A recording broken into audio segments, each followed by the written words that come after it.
Kuishi kama malkia wa kisasa tayari ni jambo la kushangaza, lakini kuzama katika ulimwengu wa Sheikh Ammara ni kama kuingia katika ufalme tofauti, uwanja wa kuchezea wa halisi wa bilionea, ambapo anasa inazidi mtindo wa maisha na kuguka kuwa sanaa. Kuanzia harusi iliyogharimu dola milioni hadi maisha ya kila siku yaliyojaa almasi, ndege binafsi na mitindo ya hali ya juu, pamoja na urembo wake na unyenyekevu usio na kifani. Yeye anafafanua upya maana ya kuwa miliki ufalme, urithi na kisasa. Sheikh Ammara bint Mohammed bin Rashid Al Maktoum ni jina linalowakilisha machanganyiko kamili wa mila na mtazamo wa kisasa. Binti wa Sheikh Mohammed bin Rashid Al Maktoum, makamu wa rais, waziri mkuu wa Falme za Kiarabu na mwenyekiti wa Dubai. Yeye ni mfano wa machanganyiko wa kipekee wa urithi wa kitamaduni na ustaarabu wa kisasa. Baba yake Sheikh Mohammed bin Rashid Al Maktoum ni kiongozi mwenye maono ambaye jina lake limeunganishwa kwa karibu na uvumbuzi, matarajio na ushawishi wa kimataifa. Kama mwenyekiti wa Dubai, waziri mkuu, makamu wa rais na waziri wa ulinzi wa Falme za Kiarabu, amekuwa muhimu katika kufanya Emirati kuwa moja ya vituo vikuu vya ulimwengu. Kwa mali halisi inayokadiriwa kati ya dola bilioni 14 hadi 18, utajiri wake unaonyesha athari ya kushangaza ambayo ameifanya kwa uchumi na utamaduni wa Dubai. Sehemu kubwa ya utajiri wa Sheikh Mohammed inatokana na mbinu yake ya mapinduzi katika sekta ya mali isiyohamishika. Chini ya uongozi wake, mwonekano wa Dubai umepata alama za kipekee kama vile Burj Khalifa, jengo refu zaidi duniani, na visiwa vya Palm, kazi ya kisanii ambayo imefafanua viwango vya anasa. Miradi hii sio tu maajabu ya usanifu, bali pia viini muhimu vya utalii, biashara ya kimataifa na uvumbuzi, kuthibitisha Dubai kama kituo cha kimataifa. Nguzo nyingine ya urithi wake ni kikundi cha Emirates, moja ya nguzo za uchumi wa Dubai. Kundi hili la serikali ambalo linajumuisha Emirates Airlines na Dianata lilipata mapato ya kushangaza ya dola bilioni 119 katika mwaka wa fedha 2022-2023. Mafanikio haya yanaonyesha maono ya kimkakati ya Sheikh Mohammed, ambaye ameelekeza uchumi wa Dubai zaidi ya kutegemea mafuta kwa kuzingatia sekta kama vile usafiri wa anga, utalii na usafirishaji. Kielimishe, Sheikh Mohammed ni mzao wa taasisi maarufu kama vile Bell Cambridge na Mons Officer Cadet School huko Uingereza. Malezi yake ya kimataifa yamempa mtazamo mpana, ukimwezesha kuendeleza sera zinazohimiza ushirikiano na uwekezaji wa kimataifa. Uongozi wake unalinda usawa wa mila na kisasa, ukimpatia heshima katika eneo la nyumbani na kimataifa. Haishangazi kwamba Sheikh Ammara Al Maktoum ameunganisha kwa ustadi mila na ufalme wa kisasa, akidhihirisha utajiri wa mchanganyiko wa tamaduni. Kama mwanachama mwenye fahari ya familia ya Al Maktoum, urithi wake wa Kigiriki uliorithiwa kutoka kwa mama yake Zoe Gregorikos unaongeza kipengele cha kipekee na chenye nguvu kwa utambulisho wake. Mchanganyiko huu wa mila za Kiemirati na Kigiriki sio tu unaofafanua yeye ni nani, bali pia ni kitu anachokiadhimisha na kushiriki kikamilifu. Hii inaonekana katika shauku yake ya kusafiri na msisimko wake kwa tamaduni mbalimbali, mara nyingi zikiandikwa kwenye mitandao yake ya kijamii. Tarehe 29 Machi, siku ya uhuru wa Ugiriki, ina maana kubwa kwa Sheikh Ammara. Tarehe hii ya kihistoria inayoashiria ukombozi wa Ugiriki inaungana na uhusiano wake wa kibinafsi na asili yake. Mwaka 2020, Burj Khalifa maarufu huko Dubai uliangazwa kwa rangi za bluu na nyeupe za bendera ya Ugiriki. Onyesho hilo la kuvutia halikuwa tu taswira ya kuona, bali pia ilikuwa heshima ya dhati kwa jamii ya Kigiriki katika Falme za Kiarabu na sherehe ya kibinafsi ya Sheikh Ammara kwa urithi wake. Mwonekano wake kwenye jalada la Harper's Bazaar Arabia uliongeza nafasi yake kama kilelezo cha mtindo wa kisasa. Pia anajitolea kwa ukuaji wa kibinafsi, akishiriki katika mipango ya uongozi kama vile Accelerated Leadership Onboarding Program katika Mohammed bin Rashid School of Government. Licha ya maisha yake ya umma, familia inabaki katikati ya maisha ya Sheikh Ammara. Mara nyingi anashirisha machapisho kuhusu mama yake Zoe, akimrejelea kama kitu changu chote, akionyesha uhusiano thabiti unaowaunganisha. Aliposhakilisha wakati huo kwenye Instagram, alichapisha picha ya Burj Khalifa kitaifa ikiwa na rangi za bendera ya Ugiriki, ikiambatana na emoji rahisi ya moyo wa bluu. Kitendo hiki kiliwasilisha kwa ufasaha kujivunia asili yake na hamu ya kushereheka mizizi yake na ulimwengu. Zygrigorakos, mama wa Sheikh Ammara, amekuwa chanzo cha kuvutia katika maisha yake, akitumika kama msingi wa msaada na mwongozo. Ukaribu kati ya mama na binti ni dhahiri katika wakati wa kawaida ambao wote wanashiriki kwenye mitandao ya kijamii, kuanzia sherehe za familia hadi maisha ya kila siku. Uwepo wa Zui katika hafla muhimu kama vile kuhitimu na harusi ya Sheikh Ammara unasisitiza uhusiano wa kina unaowaunganisha na ushawishi mkubwa wa familia na urithi wa kitamaduni katika matazamo wa Ammara wa ulimwengu. Ingawa ukuu wake unampa ufikiaji wa ushawishi na rasilimali, Sheikh Ammara amejenga njia yake mwenyewe, akikusanya mali halisi inayokadiriwa kati ya 200 na 300 milioni. Njia yake katika biashara inakisi akili ya ujasiriamali na uelewa wa kina wa mienendo ya soko. Sheikh Ammara ameunda mkusanyiko wa maendeleo anuai, ikiwa ni pamoja na uwekezaji katika mali isiyohamishika, chapa za anasa na teknolojia. Miradi hii inaonyesha mbinu yake ya kimkakati ya kuzalisha utajiri, ikilinganisha urithi wa familia na mtazamo wake wa uvumbuzi. Malezi yake ya kielimu yamekuwa msingi wa kukabiliana na chango za ulimwengu wa biashara, ikimruhusu kuchukua hatari zilizokokotolewa na kuchunguza fursa kwa ujasiri. Tofauti na warithi wengi, mali ya Sheikh Ammara haihusiani tu na rasilimali za familia. Uwekezaji wake na miradi ni onyesho la uhuru wake wa kiakili na uwezo wa kutabiri mienendo. Kwa kupanua maslahi yake, anahakikisha ukuaji endelevu na kudumisha nafasi yake kama mtu mwenye ushawishi katika eneo la biashara duniani. Kwa urefu wa mita 170 na uwepo wa kuvutia, Sheikh Ammara anawakilisha ujasiri na urembo. Sifa zake za kimwili, ambazo mara nyingi hujadiliwa katika hafla za umma, zinakamilisha sura yake ya mtu mwenye nguvu na mwenye kifahari. Bado hiyo, ushawishi wake wa kweli unapatikana katika mafanikio yake na uwezo wa kuatia moyo kupitia matendo halisi. Sheikh Ammara anawakilisha roho ya wanawake wa kisasa wa Emirati, ambao wanavunja vikwazo na kufafanua upya jukumu za kijamii. Safari yake inaonyesha jinsi mila na uvumbuzi wanaweza kukaa pamoja kwa maelewano na kuzalisha fursa zinazozidi mzunguko wake wa karibu. Yeye ni mfano wa azimio na mawazo ya kimkakati, akionyesha jinsi uvumilivu unaweza kusababisha mafanikio ya kipekee. Katika hali ya mienendo ya biashara za kimataifa, kila hatua ya Sheikh Ammara inavuta hamu. Waangalizi na wapenzi wa sekta hiyo wanavutiwa na miradi yake, wakingojea kwa hamu vitendo vyake vijavyo. Zaidi ya nambari, hadithi yake imejaa athari, akitumia urithi na rasilimali zake kujenga legacy inayozungumzia uvumbuzi na uwezeshaji. Safari yake ya kifedha ni somo kuu juu ya jinsi ya kuunganisha mila na kisasa. Maisha na kazi yake yanadhihirisha jinsi azimio pamoja na fursa linaweza kuunda sio tu mafanikio ya kibinafsi, bali pia kuacha alama ya kudumu katika ulimwengu. Wakati anapanua himaya yake, anaendelea kuwa ishara yenye nguvu ya maana ya kuongoza kwa lengo na maono. Mtindo wa maisha wa trilhonari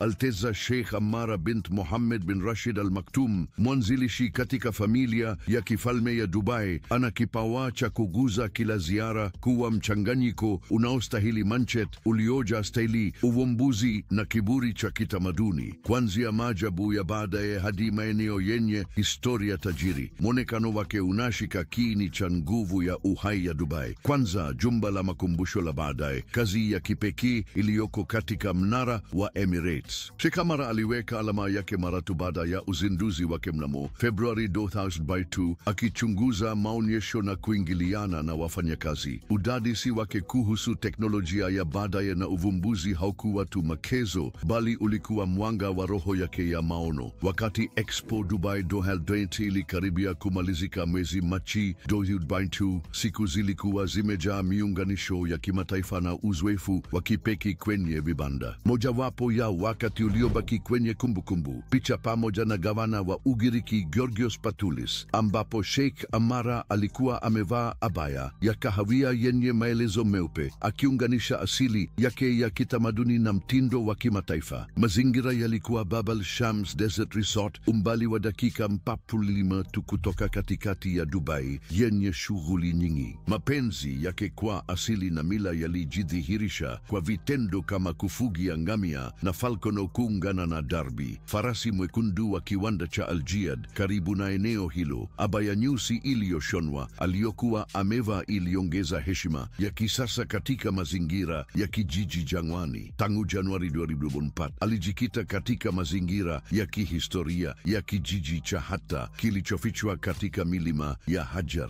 Akiwa na mama yake Zoe Gregorikos, wawili hao walijiweka pamoja na alama maarufu ya #visit Hatta, wakiunganisha roho ya kuvumilia na heshima ya uhifadhi wa kitamaduni. Ziara yake kwenye bustani ya ajabu ya Dubai ilileta mvuvumo wa rangi na ubunifu. Kwa ngome ya maua iliyochochewa na Disney kama mandhari, vivuli vya kijani kibichi na kahawia vya mavazi yake vilisambaza uzuri wa kifahari. Ahadi ya Sheikh Ammar kwa biashara za kienyeji ilionekana wakati wa ziara yake kwenye klabu ya wanawake ya Zabil, ambapo aliwasiliana na wanawake wajasiriamali katika maonyesho ya Address. Msaada wake kwa ustawi na mipango inayoongozwa na wanawake uliacha athari ya kudumu, ikiimarisha azma yake ya kuwapa nguvu wengine wakati akiongoza maisha ya usawa. Katika ulimwengu wa mitindo, uwepo wake kwenye duka kuu la Dubai kwa uzinduzi wa Kismet na Milka ulikuwa wa kipekee kabisa. Pamoja na Milka Karaghakli na mwana hamasisha Sofia Khan, Sheikh Ammar alichunguza vito vya fedha, akiunganisha kwa ustadi msimamo wake wa kifalme na mtindo wa mwanamitindo wa kisasa. Kwenye Palazzo Versace, mwonekano wake kwenye maonyesho ya Icons ulisherehekea ujasiriamali wa wanawake. Kati ya mawa na muziki wa kuishi, uwepo wake ulionyesha tofauti, uvumbuzi na kipaji cha wanawake wanaongoza biashara. Mkazi wa uwanja wa mbio wa Maidan, Sheikh Ammar aliangaza kwenye kombe la dunia la Dubai la 2022, akifurahia tamasha hilo akiwa amevaa mavazi mekundu yenye kushonwa kwa ustadi. Kuanja miguu ya farasi wa mbio hadi tamasha la mwanga lililovutia, shauku yake kwa ubora wa farasi na hafla za hali ya juu ilikuwa haiwezi kukataliwa. Ili kumaliza mwaka wa 2022 kwa kifaa cha dhahabu, alihudhuria tuzo za kimataifa za International Arab Festivals Awards zilizofanyika katika eneo la kihistoria la Dubai Creek Harbor. Pamoja na watu mashuhuri kama Steven Seagal na Balkis, Sheikh Ammar alithibitisha nafasi yake kama kiongozi wa kimataifa,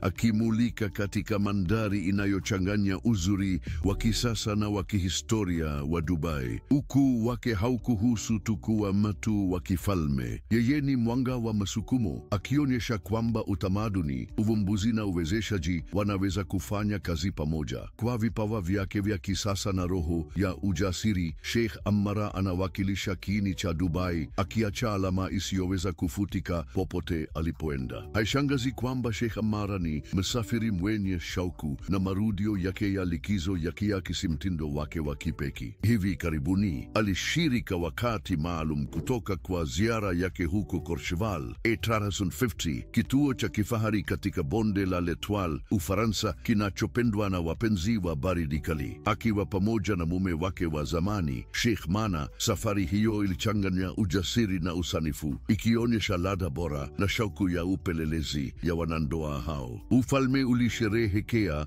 mwaka mpya huko Geneva, mji mzuri wa Uswisi uliopo kando ya ziwa na mlango wa kuingilia milima ya Alps, pengine akirudi kutoka kwa matembezi yake ya kuteleza huko Courchevel A350. Sheikh Ammar alishirika picha ya kuvutia akijipiga mbele ya mti mkubwa wa Krismasi uliochongwa, akiwa amevaa mavazi meusi yenye mabaka ya manyoya ya kijivu na nywele zake ndefu za blondi ambazo ni alama yake. Uhusiano wake na wanyama, hasa farasi, ni wakina, unaonyesha uhusiano wa kudumu uliokita mizizi katika utamaduni wa falme za Kiarabu. Katika falme za Kiarabu, farasi wanawakilisha nguvu na mila, na yeye hukumbatia urithi huo kwa heshima kubwa. Uangalifu wake kwa viumbe hawa wa kifahari unaonekana wazi jinsi anavyopendelea ustawi wao na kusherehekea uwepo wao. Katika mazungumzo ya hivi karibuni na Olivia Phillips, mhariri mkuu wa Bazaar Arabia, Sheikh Ammar alishiriki jinsi wanyama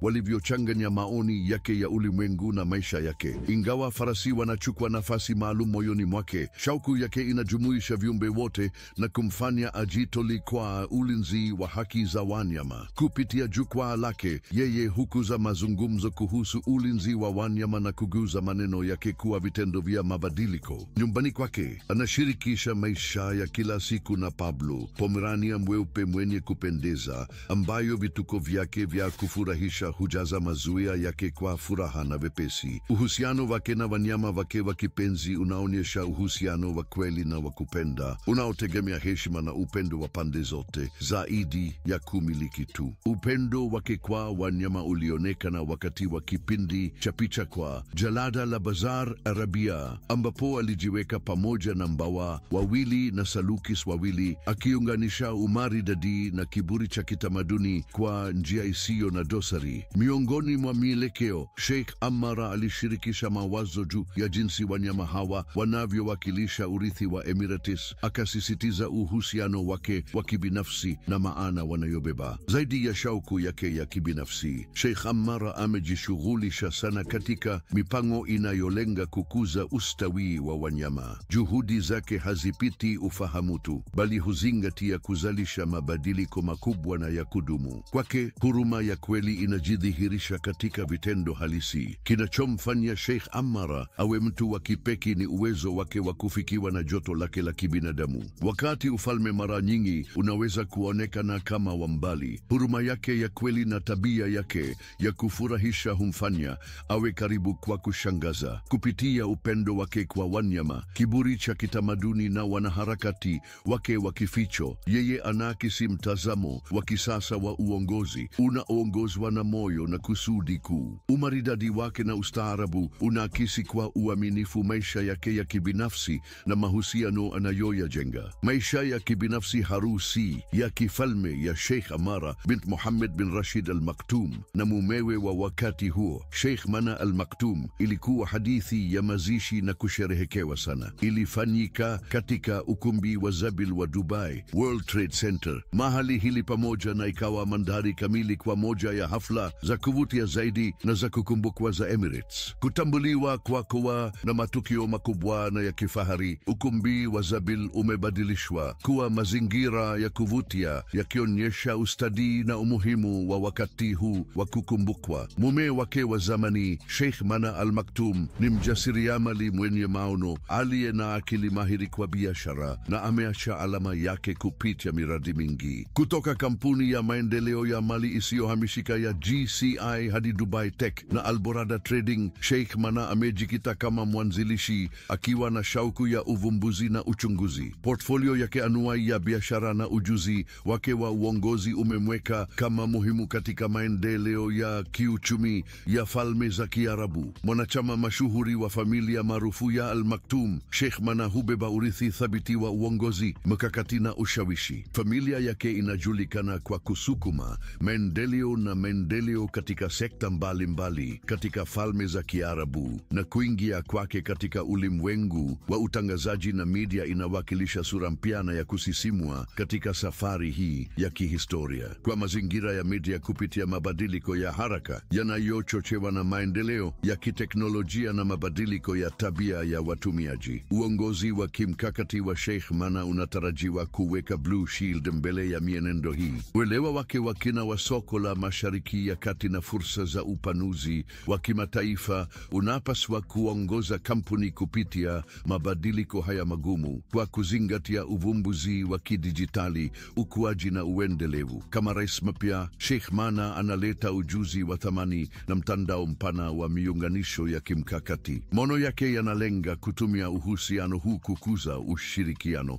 wa uvumbuzi na ushirikiano wa kimkakati, kuhakikisha kuwa Blue Shield inaimarisha ushindani wake na kupanua uwepo wake katika masoko ambayo bado hayajachimbwa. Zaidi ya hayo, mkakati wake unaweza kujumuisha kupitisha teknolojia ya hali ya juu ili kuunda fursa mpya na kutoa thamani ya kipekee kwa wateja wa kampuni. Muungano wa Sheikh Ammara na Sheikh Mana ulikuwa zaidi ya sherehe ya mapenzi. Ilionyesha umoja, mila na maadili ya kudumu ya familia ya kifalme ya Falme za Kiarabu. Ndoa yao ilikuwa ishara ya muunganiko wa watu wawili wenye ushawishi waliotolewa kwa kujenga mustakabali wa matumaini huku wakiheshimu mizizi yao. ili kuongeza ladha maalum ya hisia na mila. Sheikh Muhammad bin Rashid Al Maktoum alishiriki shairi la dhati kwa heshima ya harusi ya binti yake. Kitendo hiki cha kishairi kilikuwa zaidi ya maneno. Aliyekamata furaha, kiburi na upendo uliozingira muungano huo, ukiwa na athari kubwa kwa waliokuwepo. Shairi lilisisitiza jukumu la msingi la familia, imani na upendo katika kujenga njia iliyowangojea. Sherehe ya Khatbal Kitab iliyofanyika mwezi wa Aprili ilishuhudia Sheikh Ammara na Sheikh Mana wakifanya ahadi mbele ya familia na wageni mashuhuri. Kitendo hiki cha kimfano, uanzishwaji wa mkataba wa ndoa, kiliandaa mwanzilishi wa mila ya kitamaduni yenye maana kubwa, ikiwakilisha wakati wa karibu lakini wenye athari, ambayo iliandaa mazingira kwa sherehe za furaha zilizofuata. Baada ya ndoa na Sheikh Mana Al Maktoum, wanandoa walichagua Ugiriki kama marudio ya honeymoon. Uhusiano wao na Ugiriki unazidi sherehe, ni sehemu ya historia yao ya maisha. Kisiwa cha kuvutia cha Mykonos kilikuwa eneo bora la kutoroka kwao kwa kimapenzi, likijaa mandhari ya kuvutia, kuzama kitamaduni na kipengele cha mshangao. Safari hiyo ilikuwa mkanganyiko wa kupumzika na kufurahia, kuanzia wakati wa kupumzika kwenye pwani za kipekee hadi matembezi ya jet ski juu ya maji yenye mng'aro. Wakati wa kula mikononi kwenye maeneo maarufu kama vile Namos, walichunguza ladha kali za vyakula vya Kigiriki, uzoefu wa kulisha ambao uliongeza uhusiano wao na mizizi yao. Mtindo wao wa kujivunia wakati wa likizo, na Sheikh Ammara akiwa amevaa vazi nyepesi la rangi ya turquoise na Sheikh Mana akiwa amevaa suruali ya khaki ya kawaida na kofia ya nyasi, ulilingana kikamilifu na mazingira ya kuvutia ya kisiwa. Baada ya talaka ya hadhi ya juu ya Sheikh Mana mwaka wa 2024, mwanamke wa kifalme wa Emirati alichukua hatua ya ujasiri katika soko la anasa kwa kuzindua mstari wa harufu. Uzinduzi huo ulifanyika miezi miwili baada ya kutangaza kwenye Instagram talaka ya karibu na mume wake wa wakati huo. Machapisho yalisema, mpenzi mume, kwa vile una shughuli nyingine, ninatangaza talaka yetu. Ninakuachia na ninakuachia. Jihadhari mke wako wa zamani. Katika ujumbe wake, anaonekana kutumia mazoea ya talak mara 3, njia ya talaka ya Kiislamu ambayo mwanamume Muislamu anaweza kuachana na mke wake kwa kueleza nia yake mara 3 kwa maneno. Ishara za awali za changamoto katika uhusiano zilitokea wakati Marah aliposhiriki chapisho la fumbo pamoja na picha ya mtoto wake kwa maandishi, sisi wawili tu. Baada ya tangazo hilo, Sheikh Ammara aliondoa marejeo yote ya Sheikh Mana kwenye wasifu wake wa Instagram, ingawa picha ya gauni lake la harusi lililobeba sifa bado inabaki. Kitendo hiki kilionyesha magawanyiko kamili na kuanza kwa sura mpya, kuvutia umakini mkubwa huko Dubai na kimataifa. Harufu ya kwanza, itwayo Divorced, ni ya ujasiri na ya kuvutia, ikiwa mijadala mikubwa katika ulimwengu wa mitindo na kati ya wafuasi wake. Talaka ilikuwa hatua muhimu katika safari ya Sheikh Ammara, na kama ilivyotarajiwa, alibadilisha uzoefu huo kuwa sherehe ya nguvu na ubunifu. Uchaguzi wake wa kutumia uzoefu wake wa kibinafsi katika mstari huu wa harufu uligusa sana wengi, kuonyesha uwezo wake wa kubadilisha changamoto kuwa fursa. Jina Divorced ni tamko la ujasiri, likiingiza mada kama uhuru, uwezeshaji na kujijua. Katika teaser ya awali ya harufu hiyo iliyotolewa chini ya chapa yake Mara M1, watazamaji walipewa mfululizo wa picha za kisanaa, zikiwamo picha yake mwenyewe, maua meusi, glasi zilizovunjika na macho ya chui. Harufu hiyo, mchanganyiko wa viungo vya kipekee na noti za ua laini, inaelezewa kama uwakilishi wa uhuru na uzuri. Inasimulia hadithi kama muundaji wake ya kukubali mabadiliko ya maisha na kupata nguvu katika ulelevu. Kutoka kwa kifurushi cha kifahari hadi tukio la uzinduzi lililopangwa kwa makini huko Dubai, kila kipengele cha harufu hiyo kinaonyesha umakini na hali ya kisanaa ya Sheikh Ammara. Ingawa kuingia kwake katika ulimwengu wa harufu ni ugani wa asili wa mtindo wake unaokubalika, wakati na ujumbe nyuma ya uzinduzi huo uliongeza safu ya kina kwa chapa yake. Kauli mbiu ya harufu hiyo, A Scent of Freedom, harufu ya uhuru, inalingana kikamilifu na maadili ya mabadiliko na uwezeshaji ambayo Sheikh Ammara anawakilisha. Hafla hiyo iliyohudhuriwa na wanajeshi, wafuasi na viongozi wa tasnia ilithibitisha kuthibitisha nafasi yake sio tu kama mtu wa kifalme, bali pia kama mtengenezaji wa mitindo na mjasiriamali mwenye maono. Kile kinachofanya safari ya Sheikh Ammar kuwa ya kuvutia ni uwezo wake wa kukabiliana na changamoto za maisha. Wakati wengi katika macho ya umma wanakwepa mada za kibinafsi, yeye amebadilisha uzoefu wake kuwa jukwaa la msukumo, akionyesha kwamba uzuri wa kweli na nguvu zipo katika uhalisi. Simulizi yake ina athari kubwa, hasa kwa wale wanaotafuta kujijua na mabadiliko. Kadiri harufu inapopata umaarufu, inakuwa wazi kwamba Sheikh Ammar anazidi cheo cha alama ya kifalme. Amekuwa ishara ya kujipia na uthabiti. Uwezo wake wa kukabiliana na changamoto za kibinafsi kwa heshima na uzuri unatumika kama mwanga wa uwezeshaji kwa wengi. Kwa mradi mpya, Sheikh Ammar anafungua njia kwa hatua mpya katika safari yake, akiunganisha urithi wake wa kifalme na kipaji chake cha ujasiriamali pamoja na simulizi ya kushinda. Kwa maneno yake mwenyewe wakati wa uzinduzi, hii siyo tu harufu, ni kipande cha historia yangu, kumbukumbu kwamba kila mwisho hubeba mwanzo mpya, uko tayari kuchipuka. Safari ya Sheikh Ammar ni ushahidi wa nguvu ya kukabiliana na mabadiliko ya maisha, akionyesha kwamba uzuri wa kweli uko katika ujasiri wa kubadilika. Baada ya talaka yake iliyojulikana sana, alionekana kama mwanzilishi katika eneo la Ghuba, akitumia ushawishi wake kushughulikia masuala yanayopinga kanuni na kuendeleza maendeleo. Jitihada yake isiyo na mwisho ya uwezeshaji wa wanawake na elimu inazidi kufanya kazi za hisani. Ni harakati inayosababisha athari katika jamii kwa ujumla. Katika eneo ambapo mila mara nyingi huamua mwendo, Sheikh Ammar anarekebisha sheria.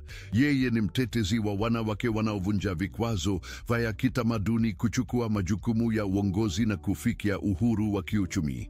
Ushirikiano wake na mashirika ya ndani na kimataifa unabadilisha upatikanaji wa elimu na ujasiriamali, kuthibitisha kwamba wanawake wanapofanikiwa, jamii kwa ujumla hufanikiwa. Njia yake ya utekelezaji ni ya moja kwa moja na pana. Sheikh Ammar anahimiza miradi inayowapa wanawake ujuzi wa kujitokeza katika nyanja mbalimbali, kukuza kizazi kipya cha viongozi wa kike waliotayarishwa kusababisha mabadiliko makubwa. Vitendo vyake ni vya ujasiri, vya lengo na vinatokana na imani kwamba kuwawezesha wanawake ni zaidi ya wajibu wa kimaadili, ni hitaji la kijamii. Mradi wa hisani wa Sheikh Ammar unazingatia elimu kama kiini kikuu. Vitendo vyake vinaingia kwa undani katika jamii zilizo katika hali duni, kuhakikisha kuwa watoto, haswa wale walio katika hali ya kukosa fursa, wanapata elimu bora. Kwake, elimu sio tu chombo, bali ni kifaa kikuu cha kuondoa tofauti, kinachoweza kuvunja mizunguko ya umaskini na kufungua milango kwa fursa mpya. Anaongoza kuundwa kwa programu zinazozidi mipaka ya darasa la kawaida, zikiwemo teknolojia ya hali ya juu, miundombinu ya kisasa na rasilimali za kielimu za ubunifu. Mipango hii haileti tu ufanisi wa kilimo,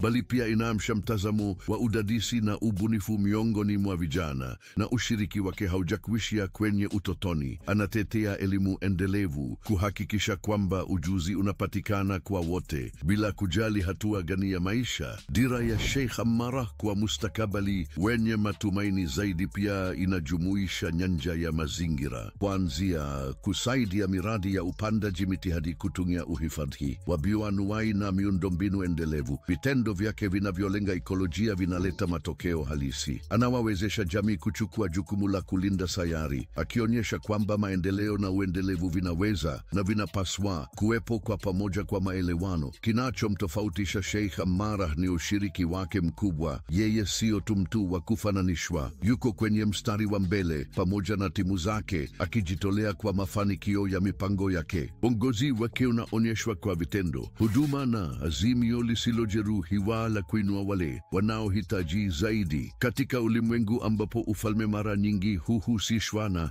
anasa na ustawi, Sheikh Ammar anabadilisha hii hadithi. Ahadi yake ya kukuza mabadiliko makubwa, kuwezesha wanawake na kufanya mageuzi katika elimu inaakisi mtazamo wake wa mustakabali wa haki zaidi na ujumuishaji. Anaonyesha kwamba nguvu ya kweli ipo katika kutumia marupurupu kwa faida ya pamoja. Athari ya Sheikh Ammar sio ya muda mfupi. Ni aina ya ushawishi unaojenga urithi wa kudumu. Miradi yake ya hisani inabadilisha maisha, sio tu kukidhi mahitaji ya haraka, bali pia kuunda mustakabali uliojaa fursa kwa wote. Njia yake inaonyeshwa kwa huruma, nguvu na kujitolea kukazwa na kutumika kama msukumo kwa wanaotaka kufanya tofauti. Kupitia vitendo vyake, Sheikh Ammar amekuwa ishara ya matumaini, uthabiti na maendeleo. Yeye sio tu kuongoza, bali pia kuhamasisha wengine kufuata mfano wake na kuchangia kwa Ghuba na ulimwengu bora kwa vizazi vijavyo. Sura yake ya umma ni mchanganyiko wa upole na uelewa. Katika mitandao ya kijamii, anashiriki vipindi vya maisha yake, kutoka kwa hafla za kitamaduni hadi masilahi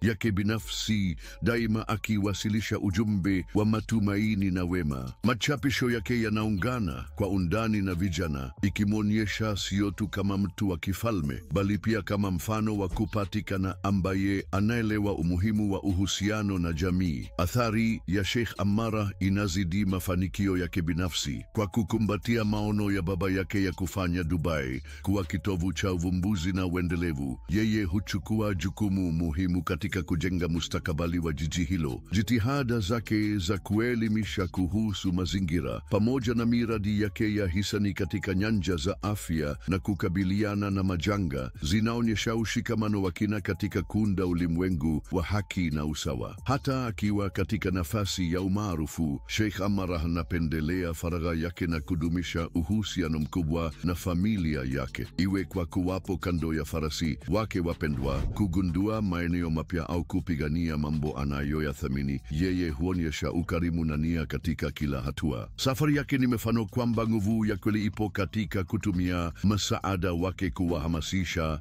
na kuinua wengine. Uaminifu, unyenyekevu na shauku ya Sheikh Ammar hutufundisha kwamba ukubwa haujumuishi tu marupurupu, bali ni jukumu, huruma na ujasiri wa kuzalisha mabadiliko makubwa. Bonyeza kwenye moja ya kadi kwenye skrini yako kuona video zaidi kama hii.